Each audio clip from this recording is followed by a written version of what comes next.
Okay, so as promised, I have another copy of that same image, which is always nice if you're going to really mess up an image.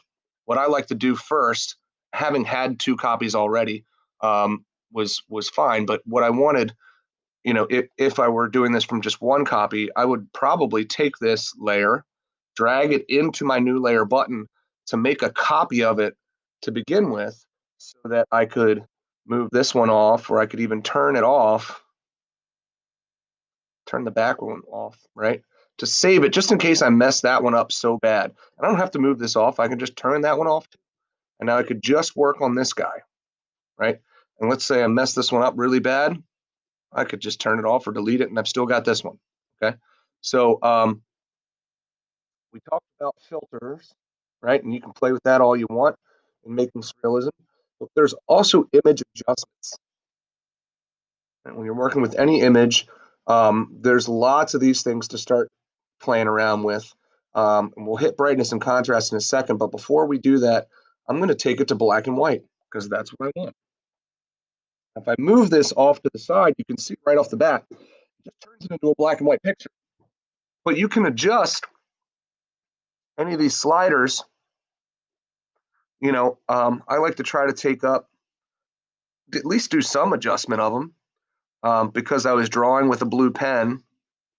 I want my blues to go, darker, and my not blues maybe to get whiter. Oh yeah, so the seedlings word I wrote in red on my whiteboard behind me. So I take that all the way to white. Look what it does. That's cool.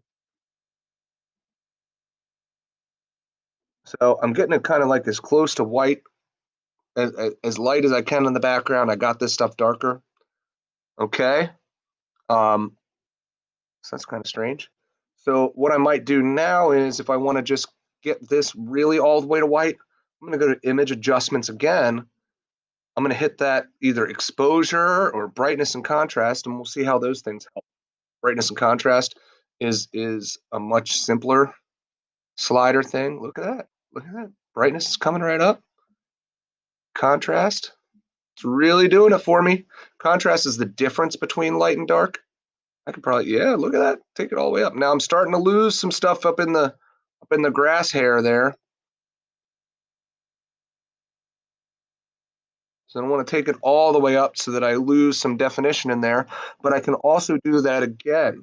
I could check out some of the other ones, like the levels.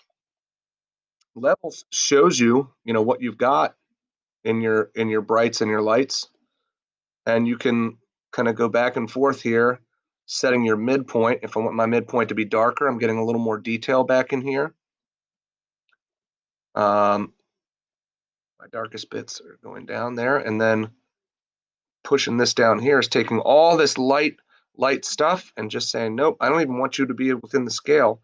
So I can keep my midpoint and my lightness closer together. So it's really, really limiting what's left in my picture. And I can click OK, and I'm right down to my guy. The last thing that I'm going to do here is just take an eraser. Here's an eraser. And I'll have to rasterize this layer. Basically, this layer, you can see it's got smart filters, right? All this stuff going on that is digital. And I've got to tell it, I don't want it to be digitally filtered anymore. I want you to just turn this into pixels that I can mess with.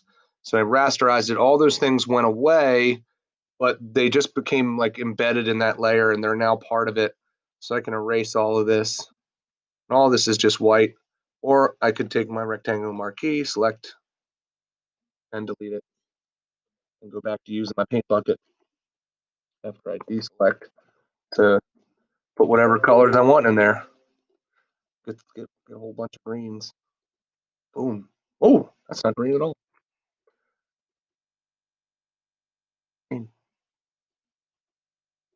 Oh, because it was pegged to the corner. This means that color won't be printable. Now, I think it's cool when grass has a variety of colors.